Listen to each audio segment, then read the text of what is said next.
The courtroom is quiet. So quiet you could hear the soft buzz of the fluorescent lights overhead. All seats are taken, not only by the Brown family, but by strangers who'd heard rumors of something stranger than fiction. Sitting in the middle of it all was Kody Brown, his blonde hair back, his face set, his eyes glancing off the woman to his left. She was not one of his wives. She was not an attorney. She was something even more dangerous to them. A woman who referred to herself as a prophetess, a self-proclaimed mouthpiece of God. Kody's wives, Meri, Janelle, Christine, and Robyn, sat in a row for the first time in years, their faces white but determined. Once broken, now repaired, they gazed across the room at the woman who had taken Kody's loyalty, his trust, and perhaps, in their eyes, his soul. And that is where the story starts. Not with love, but with faith twisted into control.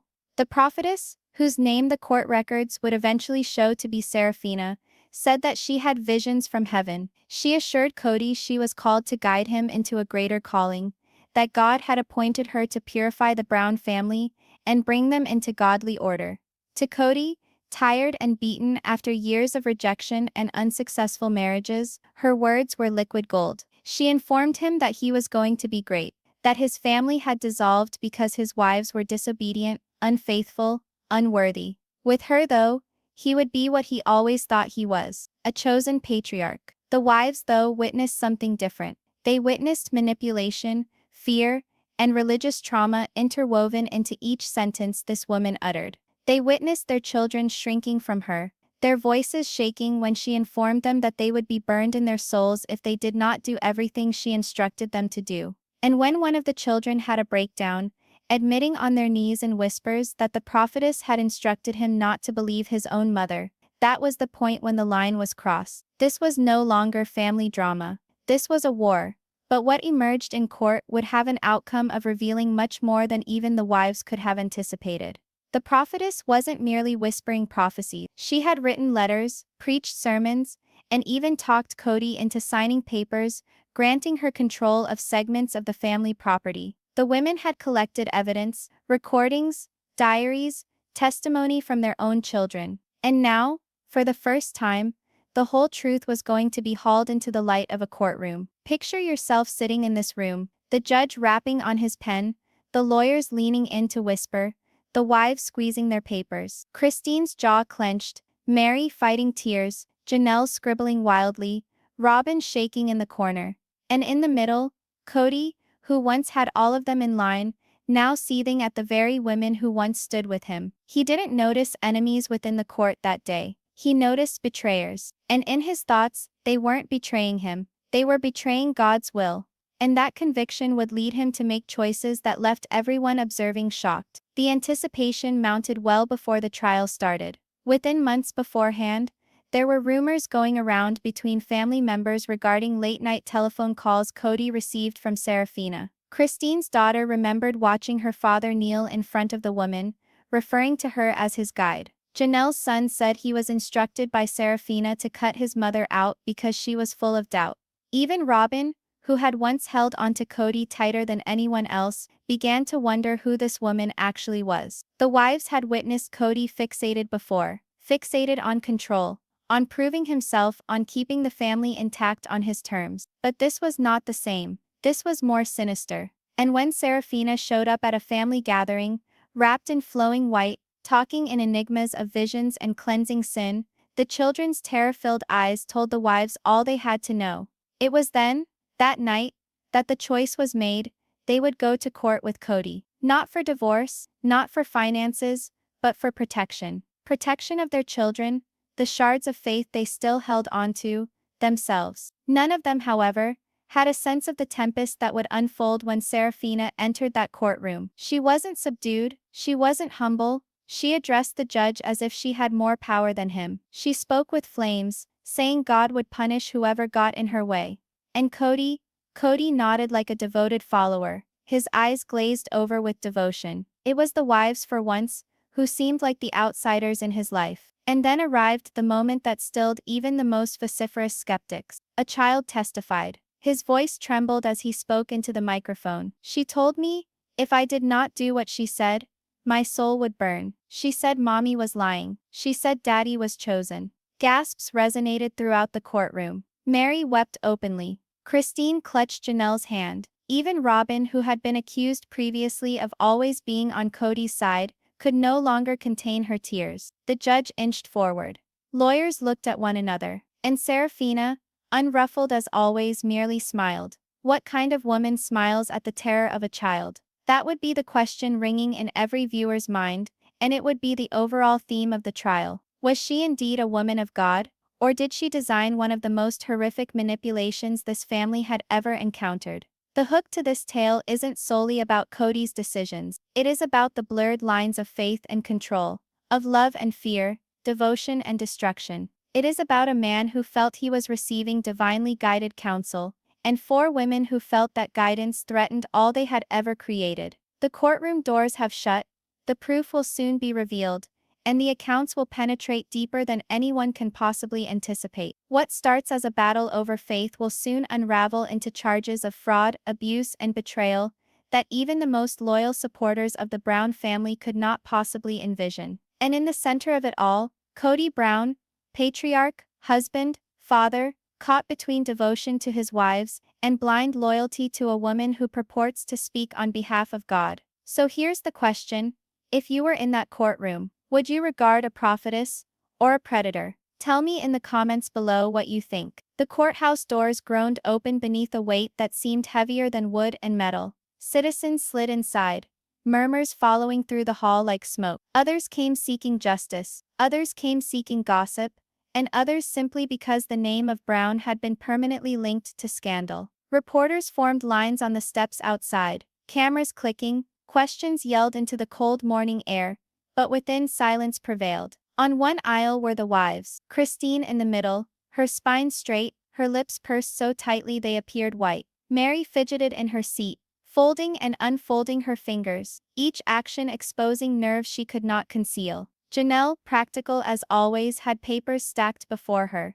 tabs of every hue marking the pages. And Robyn, her eyes red-rimmed, the tissue held like a lifeline, her chest heaving too fast as she struggled to keep it together. They hadn't sat this close in years. Their lives had splintered apart, different homes, different directions, but today they were united by something more powerful than old hurts. Fear. Across the aisle, Kody came striding in with his chin held high, his jaw locked, his strides determined, as if almost challenging. But eyes were not all upon him. They were on the woman beside him. Serafina. She glided as if the earth curtsied under her feet. In flowing white, with gold strands braided into her raven hair, she emanated assurance that seemed so out of place in a court of law. Her gaze swept around the room, not as a defendant or a witness, but as if taking measure of her followers. She placed her hand on Kody's arm, and he inclined toward her a little, as if even her slightest touch bore divine authority. The wives stiffened.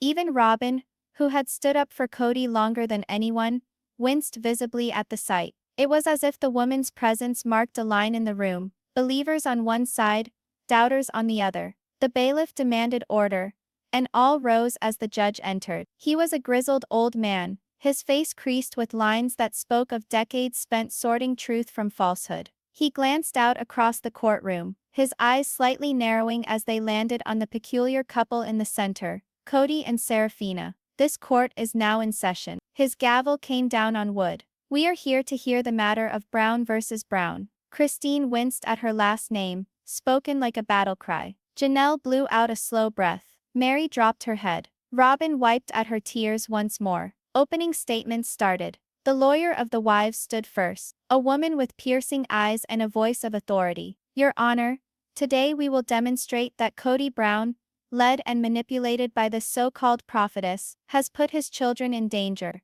broken his family, and committed acts that put his wives and their futures in danger. This is not a faith issue. It is one of coercion, psychological abuse, and exploitation in the guise of religion. She shifted slightly, her eyes fixing on Serafina. And we will show that this woman is no prophetess, but a predator. Gasps rippled through the crowd. The prophetess didn't bat an eye. She smiled instead, calm, unmoved, as though she had anticipated such language. Kody's jaw clenched, his fists tightening around the table. Then it was time for Kody's attorney. A man in a black suit stood, his voice laced with arrogance. "What we have before us, Your Honor, is not abuse. It is not coercion. It is religious freedom. My client, Kody Brown, has a right to find spiritual direction. His wives might not like it, but dislike does not translate to danger. We will demonstrate that this case amounts to nothing more than bitterness, jealousy, and revenge masquerading as concern." He pointed toward the wives. "These are the women who left him.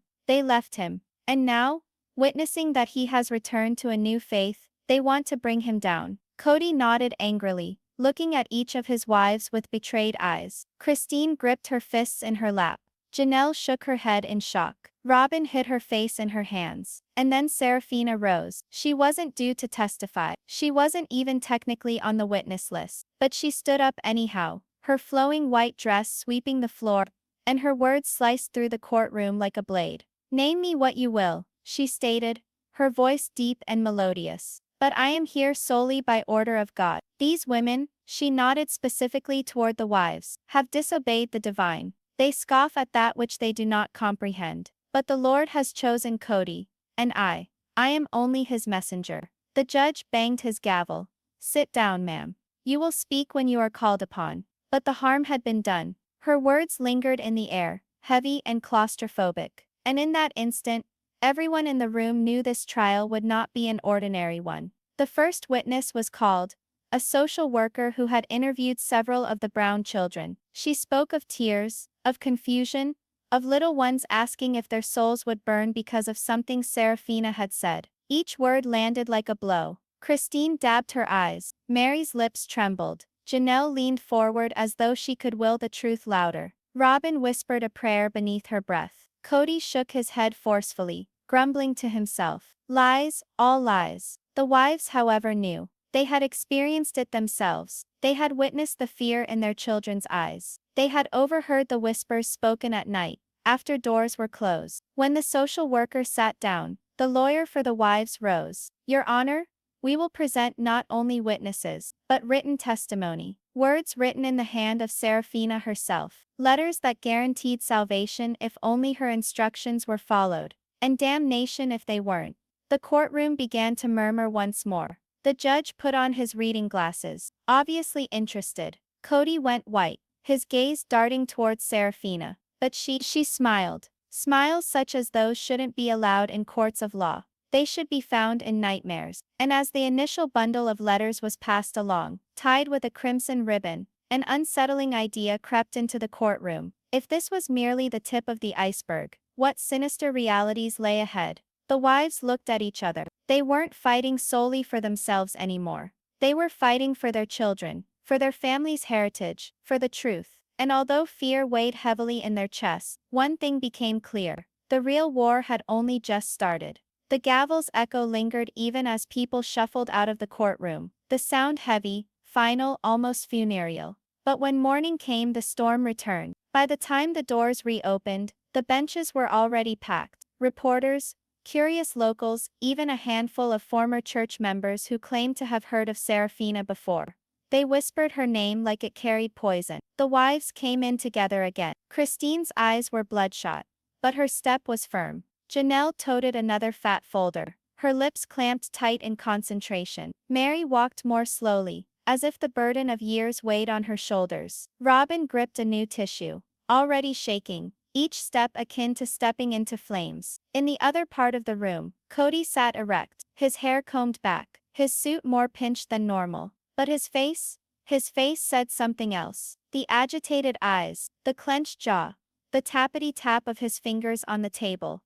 These were not the signs of confidence, but of fixation. And sitting next to him, Serafina sat like royalty. White cloth billowed around her chair, her gold-tipped hair shining in the faint courtroom light. Her hands lay quietly in her lap, but her eyes never left the wives. She didn't regard them as equals. She regarded them as obstacles. Ease regarded them as obstacles. The judge entered. Court is back in session. The lawyer for the wives stood. "Your Honor, today we present our first family witness, one who has experienced this, one who can testify to the impact this woman has had on the children." She paused, sweeping the room. "We call Savannah Brown." A silence fell. Heads swiveled as Janelle's daughter approached the stand. She was young but no longer a child, her eyes flicking nervously back to the benches where her mother sat. Janelle nodded slightly, her lips quivering with pride and terror. Savannah fiddled with the microphone, her voice gentle. I didn't want to be here,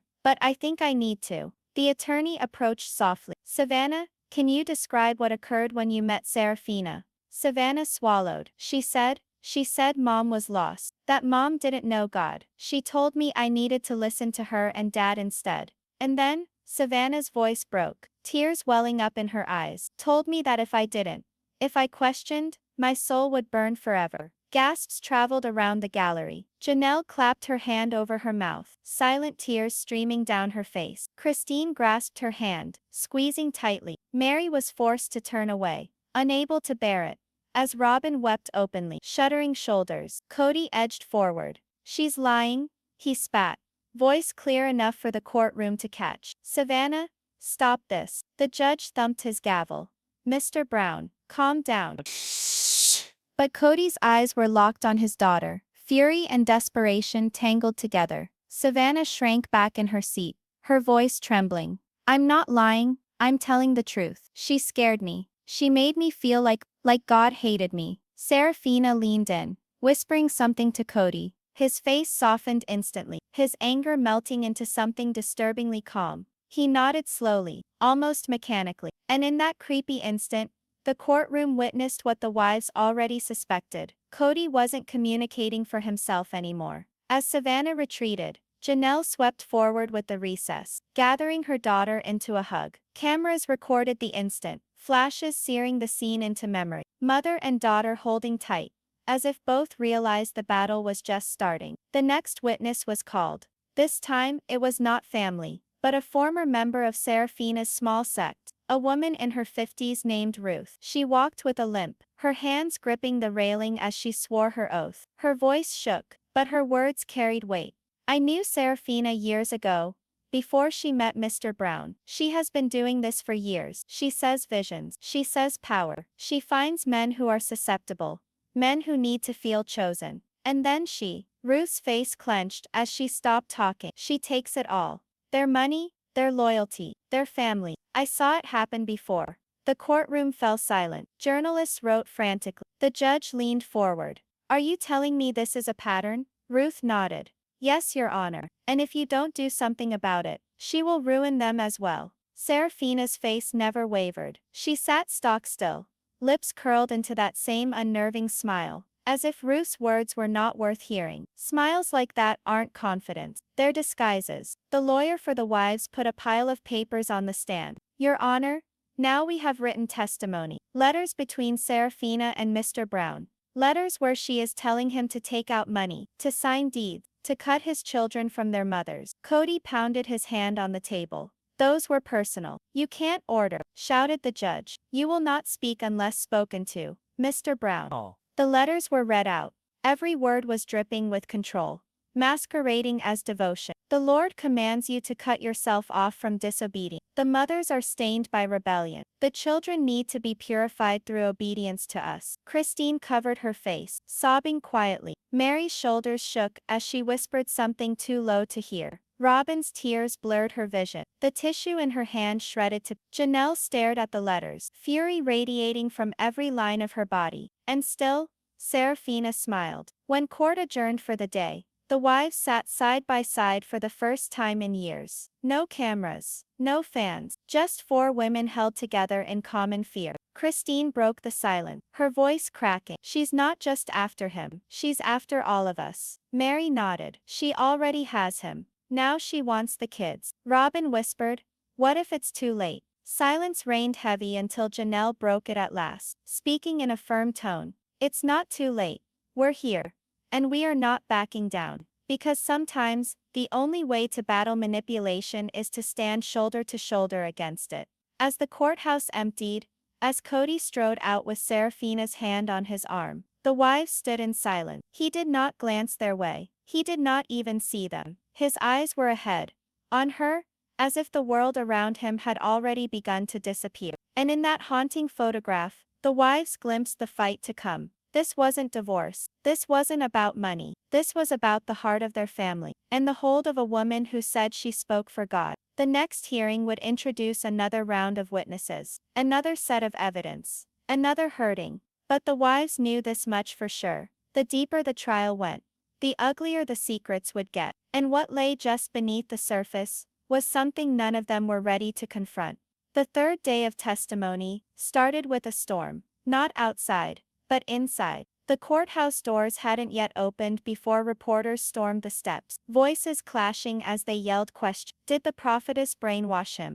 Are the children safe? Will the wives finally win? Within, the wives sat quietly, their cohesion tenuous but intact. Christine's face was ashen, but eyes flamed with resistance. Janelle held a binder against her chest, as if its papers could stabilize her pulse. Meri gazed at her lap, lips compressed tightly, as if every last shred of strength was required to keep tears at bay. Robyn wiped at her eyes with a shaking tissue, her body folded inward. To their left, Kody leaned forward to Serafina, whispering vehemently. She cocked her head, hearing like a priestess hearing confession, her hand light on his arm. He soothed at once, nodding, as if her hand itself possessed divine power. The judge called for order. We proceed with testimony today. Bring in the next witness. The doors opened, and in strode Gwendolyn, Christine's daughter. She stood tall, though her hands trembled a little as she swore the oath. Her voice, when it came,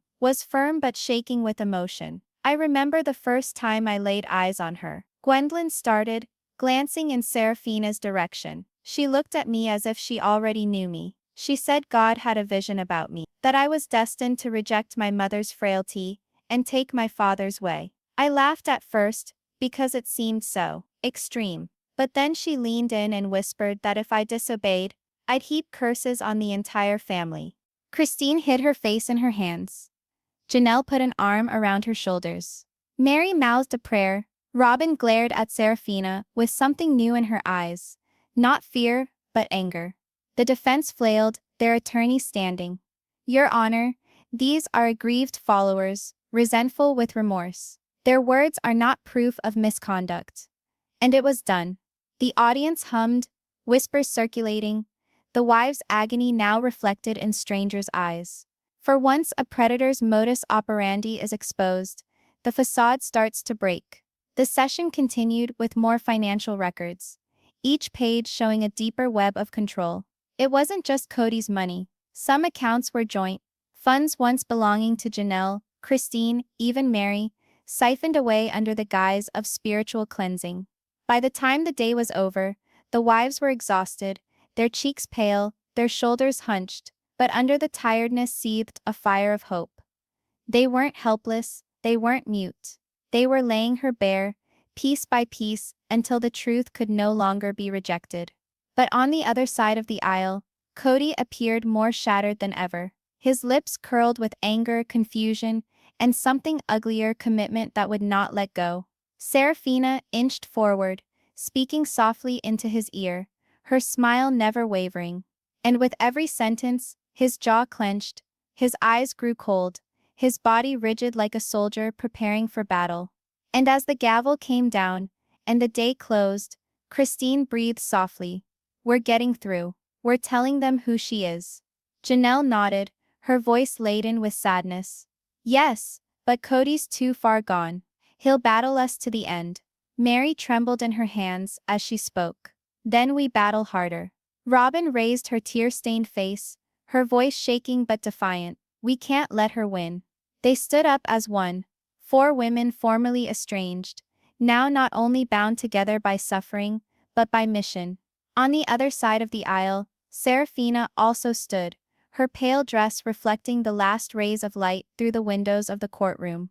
She glanced around, her eyes landing on them, and for an instant her tranquil smile wavered. A mere spark, but sufficient, for even seers can sense the earth moving out from under their feet. The courthouse was different that morning. Quieter, colder, like everyone there knew the storm was brewing. Even the reporters on the steps were subdued, their voices low, their eyes wary. This wasn't spectacle anymore. This was risk. Inside, the wives sat shoulder to shoulder, a crumbling facade of cohesiveness across from the force. Christine's eyes were sharp, her jaw clenched as though she'd made a vow she wouldn't break. Janelle shuffled papers, her focus unyielding, every page a weapon she was ready to wield. Meri's lips moved silently in prayer, but her eyes, wet, weary, betrayed the weight she carried. Robyn, her tissue already soaked, leaned into the others, no longer the outsider, but a sister bound by shared fear. Across from them, Kody was a changed man. His suit was crisp, his posture straight, but his eyes were crazy, darting afire with adoration. And Seraphina, wrapped in white, her hair plaited in gold, sat next to him like a queen on a throne. She didn't simply seem confident, she seemed unassailable. The gavel came down. Court is in session. Prosecution, continue. The lawyer for the wives stood up. Her tone was calm, but her eyes shone. Your Honor, what we have here today is not paper, it is not memory, it is voice. Words whispered in confidence. Words which tell the real intention of Miss Seraphina. There was silence. Even Kody leaned forward. Seraphina's smile faltered. Just for an instant, the attorney picked up a small device. This is a recording from inside the Brown residence. It is a conversation between Mr. Brown and Miss Seraphina. We would like to play it. The judge nodded. Proceed. The room was silent as the hiss of sound filled the air. Initially just static, then voices. Kody's raw with desperation. What if they leave? What if they take the kids? Then Seraphina's voice, low and smooth and frightening. Let them. They are disobedient. You don't need them. You need only me. The land, the money, the future, it belongs to us. The rest, they are the cost of being chosen. Gasps rent the courtroom. Christine's face contorted, her sob heard. Janelle bashed her fist on the table. Papers flying. Meri grasped her chest, muttering, "Oh God." Robyn screamed, falling into Christine's arms. Kody leaped to his feet. That's out of context. You don't understand. The gavel came down. Sit down, Mr. Brown. But no one was paying attention to him. Everyone's attention was on Seraphina. Her smile had vanished now. Her jaw clenched, her eyes drawn together, not with shame, but with rage. Because tapes don't lie. They tell the truth words attempt to conceal. The lawyer continued, Your Honor, this is proof of intent. It is proof that she wasn't leading him spiritually. She was controlling him, manipulating him into leaving his wives, his children, and his duties. The defense scrambled. This is entrapment. This is an invasion of privacy. But it was too late. The wives' tears, the gasps from the public gallery, the judge's icy stare, all these told a clearer picture than any letter or testimony had ever done. The lawyer was not done yet. We also have a second tape. This one features one of the Brown kids, told what to do by Miss Seraphina herself. Another click, another crackle, a boy's voice, Gabriel's timid, quavering. But I love my mom. Why do you say she tells lies? Then Seraphina's voice, once more, like silk, like a knife. Because love blinds you. Your mother is weak. She wavers. If you trust her, you will be consumed. If you trust me, you will be saved. Christine collapsed, her body shaking with sobs. Janelle hid her face, her silent tears dripping down. Meri shook her head, unwilling to believe. Robyn clamped her hands against her ears, whispering, No, no, no. Kody's face contorted. Between anger and love, he gazed at his son's words pouring into the air, then at Seraphina. For an instant, doubt flickered across his face. But she leaned in, speaking quietly to him, and the doubt was erased like a cloud. The attorney for the wives ended the session with glass-cutting words. Your Honor, this is not religion. This is indoctrination, and it has no place in this family, or in this courtroom. The judge rocked back, said nothing, his expression unreadable. The gravity of the evidence lingered, heavy as a blanket, over all those within. Then the defense mounted, a cry for help. Your Honor, if we are going to talk about manipulation, then let us talk about influence. These wives have corrupted their children against their father. They have poisoned them with falsehoods, instructing them to fear their faith. The lawyer gestured toward Christine. She has always been against him.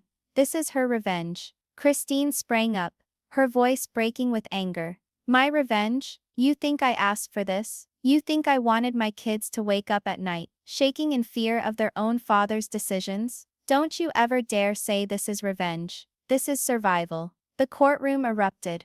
The gavel came down, and the judge bellowed for order. But the moment had already hit. Christine's words had cut through the walls, raw and irrefutable. Because sometimes the truth isn't evident, it's in the tears of those compelled to utter it. As the session came to a close, the wives sat exhausted, but a glimmer of hope warmed between them. They were being heard. At last, after years of silence, their voices resonated louder than Serafina's sermons. But behind enemy lines, Serafina's mask fell. For an instant, her peaceful smile twisted into something else, anger, raw and unadorned. She moved close to Kody, her voice raging in a barely audible whisper. His fists tightened, his features hardened, and his eyes burned hotter than ever before. The wives noticed it, the gallery noticed it, and for the first time, even the judge noticed it. As the gavel came down to end the day, an ominous feeling remained. The wives had made inroads, but Serafina was not defeated. She was trapped, and trapped predators don't flee.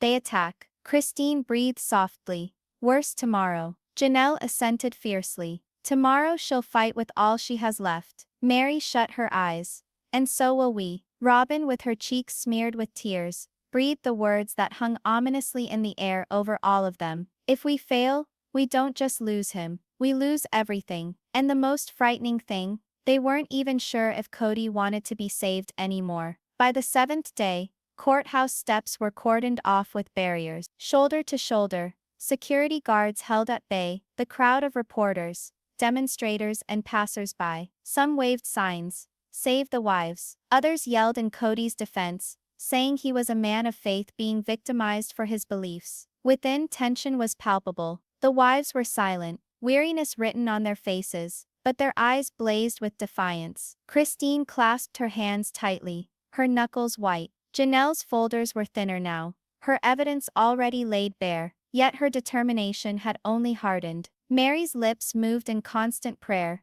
her shoulders trembling with the weight of what felt like an endless battle. Robyn sat forward, her tears less frequent now, her jaw clenched as though grief had transformed into rage. Across the room, Kody seemed emaciated. His eyes darkened, but still he sat alongside Serafina, like a loyal disciple. She seemed untouched by the tumult that swirled about her, dressed once more in white, her hair shining, her smile weak but unshaken. If the courtroom was a battlefield, she was the general who had never tasted defeat. The gavel came down. We continue testimony. Defense. Go on. Kody's attorney stood tall, his voice thundering. Your Honor, an end to these vilifications, an end to these alleged recordings, and venomous testimonies. Today, you will learn the truth. Today, the wives' falsehoods will be discredited. He spun about. We call to the stand. Kody Brown. The wives tensed. Christine gulped. Janelle breathed softly. It's about to happen. Robyn covered her face with her hands. Kody stood up, his feet heavy yet resolute, his eyes alight with anger and hope. He took the oath, then sat, his fists clenched around the edge of the stand. The attorney started. Mr. Brown, do you love your children? Of course, Kody said, his voice sharp. I've sacrificed everything for them, but they've been poisoned, turned against me by their mothers. These women abandoned me. They left me broken, and now they use my children as weapons. Christine leapt to her feet. That's not true. The gavel slammed. Sit down. Kody's voice rose, louder, angrier. They say Serafina manipulates me, but she's the only one who believes in me. She's the only one who sees me as chosen, as worthy. My wives never saw me, never respected me. They mocked me, doubted me, betrayed me. His words sliced through the courtroom like a knife. Christine shook, crying unstoppably. Janelle shook her head, lips pursed so tight they paled. Meri wept quietly into her hands. Robyn whispered, how can he say that? The attorney pushed on. You deny then that Miss Serafina coerced you? Kody's eyes blazed.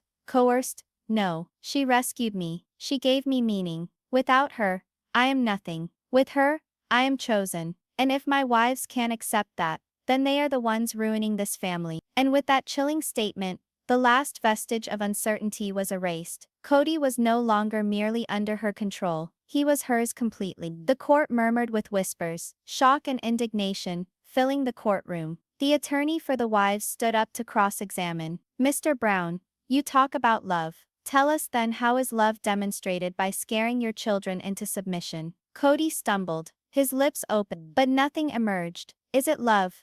Asked the lawyer, her tone slicing. To take property from the mothers of your children, to channel money into the hands of a woman not in your family, to proclaim yourself chosen while your children weep in terror. Kody's face flushed. He parted his lips, but Serafina's gaze held him. He froze, his voice gentling. It is not fear, it is direction. They don't yet comprehend. They will someday. Christine's cry echoed out. They'll despise you for this. The gavel came down a second time. But the harm was done. As Kody descended, Serafina's grin grew, as if the very tears the wives cried were testimonial to her triumph. Then the defense made their most aggressive move yet. Your Honor, we call to the stand, Prophetess Serafina. The wives gasped. Christine breathed softly. Not again. Janelle grumbled. This is it. Meri shut her eyes. Robyn shook her head vigorously, breathing. Please no. Serafina moved to the stand, each step deliberate, her gown sweeping the floor like ripples of light. She took her oath, though the words hung in irony on her lips. The attorney said, do you think that you hurt this family? Her voice was gentle, quiet, chilling. No, I have rescued them. They were broken, splintered, lost. God selected me to lead Kody, to mend what was broken. These women were not able to submit. They allowed pride and jealousy destroy their love. I did not break this family. I brought its weakness to light. The wives burst out in protest. Christine yelled, you tore us apart. Janelle screamed, you brainwashed him. Meri wept, you ruined everything. Robyn cried, her voice breaking, you stole him from us. But Serafina smiled, tilting her head, her eyes shining. And in that instant the wives understood she wasn't defending herself. She was preaching. The lawyer continued. Did you tell the children their souls would burn? Yes, said Serafina quietly. Because truth is not kind. Fear is the start of wisdom. They need to learn obedience if they are to be saved. The courtroom exploded. Journalists wrote furiously. The judge pounded his gavel until the room was quiet. Once more, the lawyer for the wives stood up to cross-examine. Miss Serafina, you talk of truth, but what truth is it that requires property to be signed over in your name? What truth is it that siphons off the savings of a family into your coffers? Serafina's eyes flashed. The Lord takes care of his own, and I am his own. Her words hung in the air, heavy and condemnatory. The judge even looked disturbed. The gavel came down at last. This court will adjourn. Tomorrow we will hear closing arguments. The verdict will be forthcoming. The wives sank into their chairs, exhausted, shattered, but together. Christine spoke softly. She played her card. They all heard it. Janelle agreed. But will it be sufficient? Meri spoke in a quivering voice. If it isn't, God help us all. Robyn raised her tear-stained face, her voice barely above a whisper of steel. No, we can't leave it up to God alone. Tomorrow we fight with whatever we have left. Down the aisle, Serafina stood, still smiling, her hand resting light on Kody's arm. He trailed behind, his devotion chiseled on his face. And together, the wives went out, knowing this was no longer about a verdict. It was survival.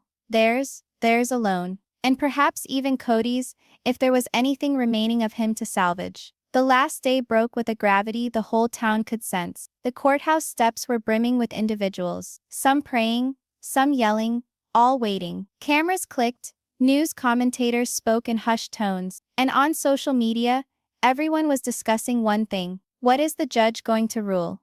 Inside, silence reigned. The wives sat side by side, their exhaustion visible in the slump of their shoulders, the redness of their eyes, the tremble of their hands. Yet beneath it all, a thread of defiance bound them together. Christine's lips pressed tight. Janelle's hands gripped her notes. Meri's whispered prayers didn't stop. And Robyn, though broken, sat tall, her gaze sharp, ready for the end. Across the aisle, Kody sat next to Serafina, his face pale but firm. His gaze no longer strayed toward his wives. He gazed only at her. And Serafina, covered once more in white, her smile weak, her presence unsettling serene, sat as if she already knew the verdict. as if the verdict didn't matter, because in her head, she already had the victory. The judge appeared, his robe flowing, gavel striking with finality. This court has heard witness testimony, examined evidence, and weighed the words said in this room. Today we render judgment. The air became so quiet it was almost choking. The attorney for the wives stood first to present closing arguments. Her voice shook with emotion, but her words sliced with precision. Your Honor, we have established manipulation, coercion, and fraud. We have played tapes where this woman informed children that their souls would be burned, where she commanded Mr. Brown to cut off his family. We have shown these records of property taken, cash drained. We have had testimony from victims, children, ex-followers, all telling the same truth. This is not religion. This is exploitation. This is abuse. And if this court fails to act, further damage will be caused. Safeguard this family. Save these kids. Save the truth. She slumped, her shoulders shaking, her eyes brimming with tears. Then Kody's attorney stood, his voice hard, confrontational. Your Honor, this is pure bitterness. These wives left my client. They deserted him. Now witnessing him find comfort in faith, they distort his decisions into charges. Religion is not always comprehensible, but it must be honored. If spoken in fear, it was as guidance, not harm. If donated, it was donated freely. If gifted property, it was gifted lawfully. This is not abuse. This is freedom of religion. Do not punish a man for pursuing God's will. He sat, content. Finally, the judge addressed Serafina. Do you wish to make a final statement? She stood up slowly, her dress sweeping the floor. She glanced not at the judge, but at the wives, her eyes sharp, her smile calm. I have one thing to say. You may judge me here. You may take from me what you will. But the judgment of the Lord is above yours, and in his sight, I am chosen. You cannot prevent fate. Her voice cooled the room. Even the gallery stopped talking, tension rippling like a wave. The judge leaned forward, his voice brooding. Destiny is not standing in the dock. Your conduct is, and it shouts louder than your sermons. And at that moment, the wives were brave enough to hope.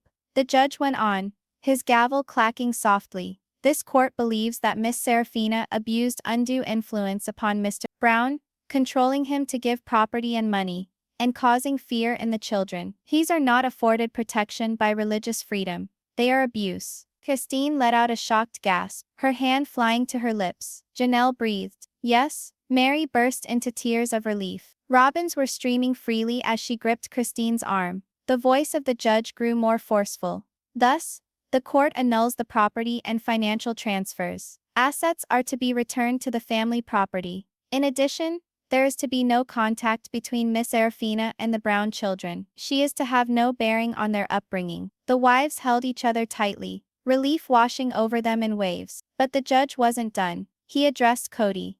And as for you, Mr. Brown, you signed these willingly enough, I'm sure. But your judgment was impaired. You neglected to do your job as a father to keep your children from terror. Custody arrangements will stay with their mothers, until such a time as you demonstrate you can provide a safe, stable home. Kody's face crumpled, his eyes wild. You can't do this. They're my children. I'm the father. The gavel slammed. And a father protects. Mr. Brown, this court is adjourned. The room erupted, reporters shouting, cameras flashing, gasps filling the air. The wives held each other, crying, trembling, victorious yet shattered. Across the room, Kody slumped into his chair, his head hidden in his hands. Serafina, for the first time, stumbled. Her smile faltered, her jaw set, her eyes flashing with anger. She stood, her gown swirling around her, her voice hissing as she confronted Kody. This isn't over. They can't take you from me. God's will cannot be undone. Kody gazed at her, shattered, torn, but still holding on to her words. The wives witnessed it, and their relief was tinged with fear. The judge had spoken. The assets were secure. The children were secure. But Kody remained hers. Because verdicts have the power to alter laws, but never shatter chains of the heart. As the courthouse drained, Christine breathed softly. We won. Janelle shook her head. We made it through. For the moment. Meri spoke softly. But the war isn't over. Not with her. Robyn's tears dripped unobtrusively. As she whispered, what if he never returns? The four women stood together, faces tear-stained, hearts aching but unbroken. They had battled. They had defended. They had endured. But as Seraphina's form faded through the doors, her white robe flowing behind her like mist, one truth remained in the air. It wasn't the end. It was merely the beginning of another battle. And for the first time, the wives understood. They weren't fighting Kody anymore. They were fighting something much more sinister. So here's your question for you. If you were judging, would you find Seraphina a prophetess or a predator? Let me know in the comments below.